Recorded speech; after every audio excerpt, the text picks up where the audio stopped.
Feel your heartbeat.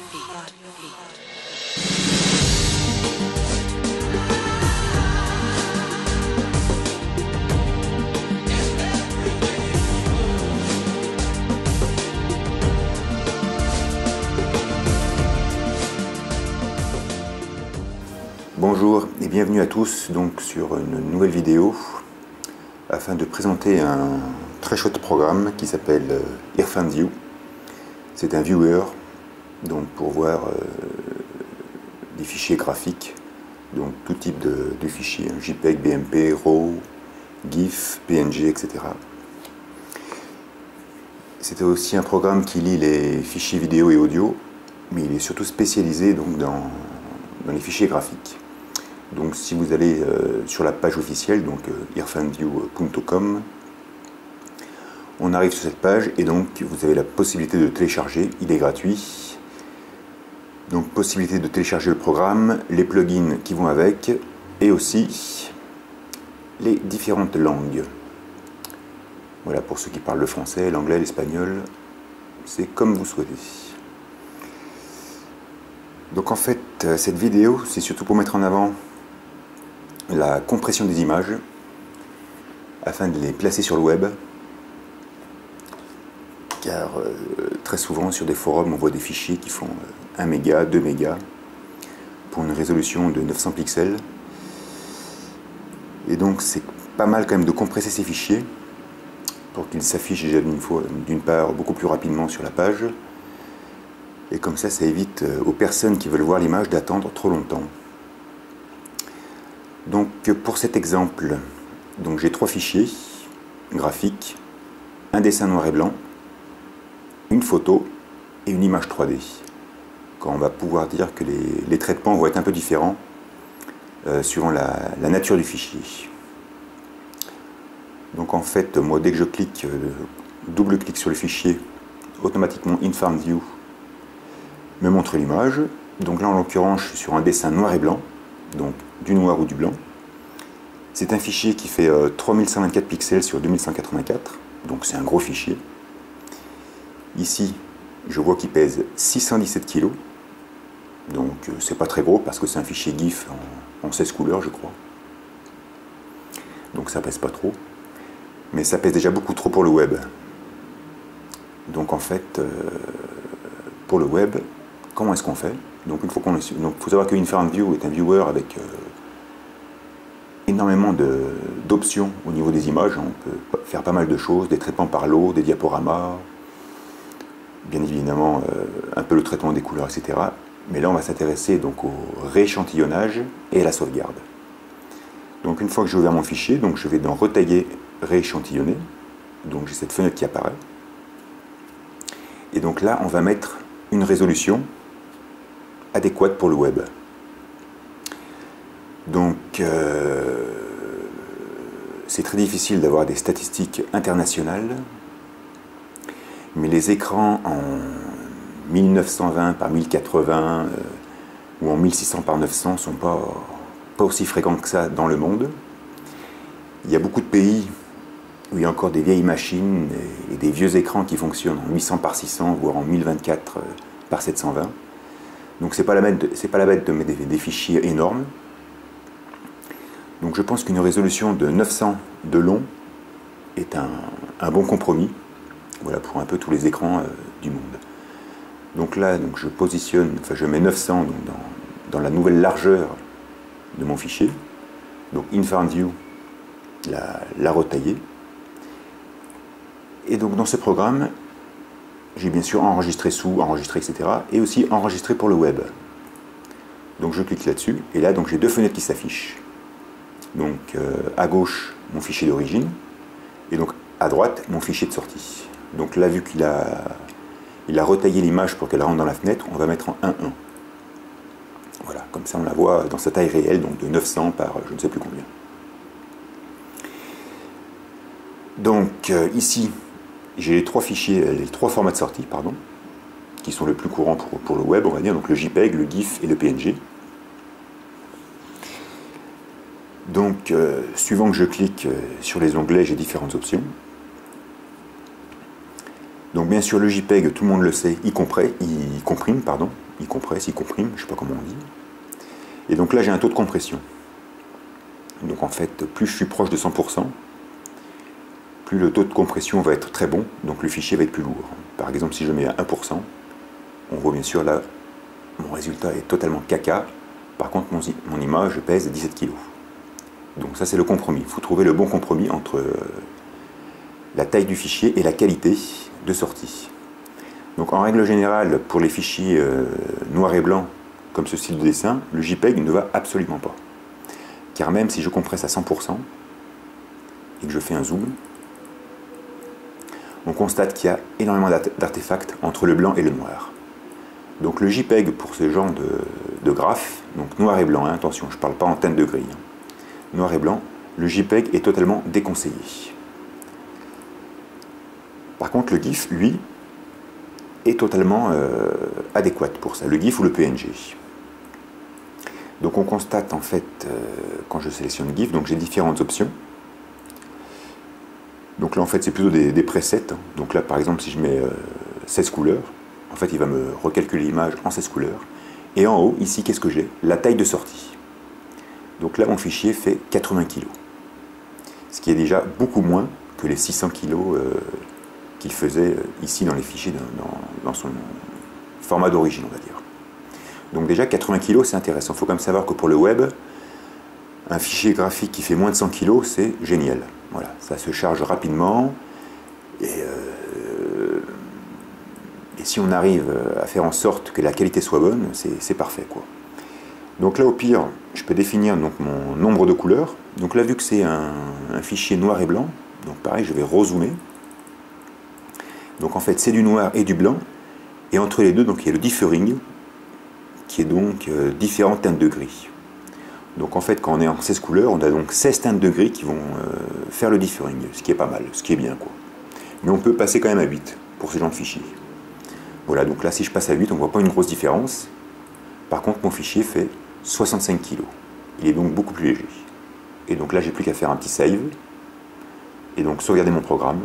Donc là, je vais mettre OK. Et voilà. Mon nouveau fichier est donc sauvegardé. Donc j'avais le fichier d'origine, 617 kg, et là le fichier donc au format GIF 3 bits, donc 8 couleurs, dans une résolution de 600 par je ne sais plus combien, et là il fait 66 kg, ce qui est parfait pour le net.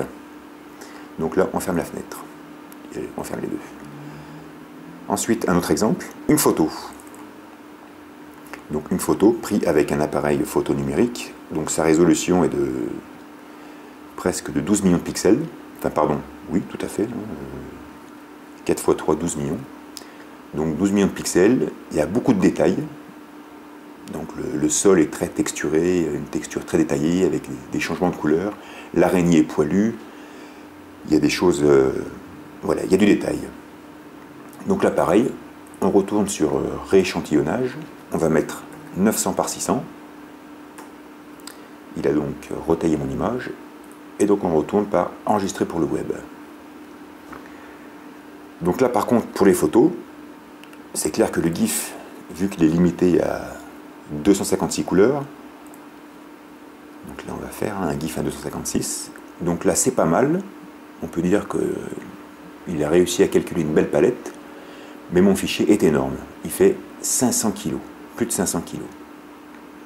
Si je vais en PNG, mode True Color, là j'ai carrément un fichier qui fait 1 méga. Donc c'est totalement énorme et je dirais presque inadmissible pour le web. Donc là par contre le JPEG, c'est tip top. Donc là si je suis à 100% de compression, donc en fait une qualité, la meilleure qualité, on constate que mon fichier fait 400 kg, ce qui est très très gros. Et si je zoome, il a quand même bien gardé tous les détails, des petits poils, des petites pierres, etc. Mais bon, on va quand même compresser un petit peu. Donc on va descendre. Donc pour faire bien, on va se mettre à 1. Donc voilà ce que représente cette photo comprimée au maximum. Donc c'est clair, elle fait 6 kg, c'est génial, mais on n'y voit plus rien. Et on y va progressivement. Donc là, il va de 5 en 5. Donc là, je suis à 6, à 11, à 16, à 21, etc. Et on constate que la qualité s'améliore. Donc en règle générale, pour les photos, vu que généralement les pixels qui sont proches les uns des autres ont toujours des couleurs différentes, là par exemple je suis à 60%, donc on va mettre 60%, un chiffre rond, et là ça va, j'ai quand même une qualité tout à fait correcte pour un poids de 90 kg. Donc si je zoome, donc c'est clair que si on zoome, on verra toujours les artefacts et les petites imperfections de la compression, mais quand même ça reste de très bonne qualité. Tout à fait présentable pour le web et avec un poids tout à fait convenable. Donc là, en l'occurrence, pour une photo prise avec un appareil numérique, une compression à 60% chez InFarmView est tout à fait correcte. Donc là, pareil, je sauvegarde. Donc je mets OK. Voilà, je ferme. Donc ma photo d'origine, qui était énorme, faisait 5 mégas. Et maintenant, pour le web, elle fait plus que 89 kg. Donc c'est vraiment tip top. En plus, elle est parfaitement présentable et elle est de très bonne qualité. Et enfin, les images 3D. Donc les images 3D, tout comme les photos, peuvent être très riches en couleurs, avec des pixels proches les uns des autres de couleurs différentes. Mais très souvent, si on fait des rendus studio, comme sur cette image, on a des variantes très, très subtiles dans les teintes. Par exemple, d'un cyan, je vais jusqu'au rouge, d'un coin à l'autre en passant par des gris. Et donc là, pareil, la compression demande d'autres paramètres. Donc je rééchantillonne mon image en 900. Je vais dans Enregistrer pour le web. Et donc là, on constate, donc je remets à taille d'origine. Si je suis en JPEG à 60%, c'est-à-dire avec les mêmes paramètres que la photo précédente, on voit les artefacts très vilains du format JPEG. Donc on va zoomer pour se rendre mieux compte. Voilà. Donc partout il y a des nuances très subtiles entre les teintes. Là par contre le JPEG fait du gros caca. Là on constate très bien dans l'angle, c'est totalement horrible. Soit mon image pèse 18 kg, mais la compression est très vilaine. Donc on va monter. 70, c'est pas terrible. 80, c'est un peu mieux. C'est un peu mieux dans la subtilité des teintes, mais dans la jonction qui montre des contrastes en fait de couleurs. Là, c'est très vilain. Donc on continue de monter. 90, c'est encore pas terrible. Et 100. Donc là, quand je zoome sur mon image, c'est clair que les artefacts sont très visibles. Mais dès que je vais à la taille d'origine, ils le sont beaucoup moins. Voilà. Donc là, en gros, en JPEG, avec une compression la plus basse en fait, pour avoir la meilleure qualité, j'ai un fichier qui fait donc 118 kg et un résultat quand même assez convenable. Si je passe en 95, ça devient un peu plus vilain. Par contre, mon image fait 60 kg. Donc on va passer en 98, par exemple. Voilà. Là, j'ai un fichier qui fait un peu plus de 80 kg et qui a l'air de très très bonne qualité. Donc on va le sauvegarder comme ça, avant de voir la suite. Donc, OK. Voilà. Donc par contre, pour ce type d'image, si on veut vraiment une qualité parfaite, il y a le format PNG. Donc en fait, le format GIF qui est limité à 256 couleurs, et le format PNG, c'est un format un peu plus évolué, qui lui, en revanche, garde toute la palette. Voilà. Donc là, si je me mets en option True Color, j'ai donc un fichier donc, qui contient ma palette d'origine, on va dire, et sans la compression JPEG, sans les artefacts JPEG. Par contre, mon fichier fait 280 kg. Donc on va le sauvegarder quand même en PNG, à titre d'exemple. Voilà, et là on peut fermer. Donc au niveau de mon fichier 3D, donc mon fichier d'origine faisait 3 mégas, ce qui était très lourd. Compressé en JPEG avec une qualité tout à fait correcte, je le réaffiche, il ne fait plus que 81 kg. Voilà. Mais bon, pour le web, je trouve que c'est parfaitement présentable et montre très bien le travail. Et après, donc, j'ai le format en PNG qui est beaucoup plus lourd, mais qui sera de meilleure qualité. Mais bon, qui fait quand même qui pèse 3 fois plus lourd que le format JPEG. Donc voilà. Donc conclusion, hein, pour le web quand même, le JPEG est le format le plus appréciable. Hein, donc il faut bien faire gaffe au niveau des taux de compression, suivant les fichiers qu'on traite.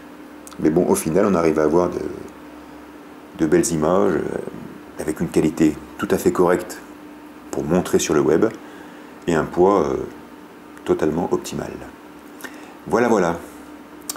Donc je précise pardon, que je ne fais pas de pub pour InFarmView, mais c'est quand même un super soft. Donc si vous ne l'avez pas, hein, n'hésitez pas à le télécharger. Allez, bonne soirée, ciao ciao.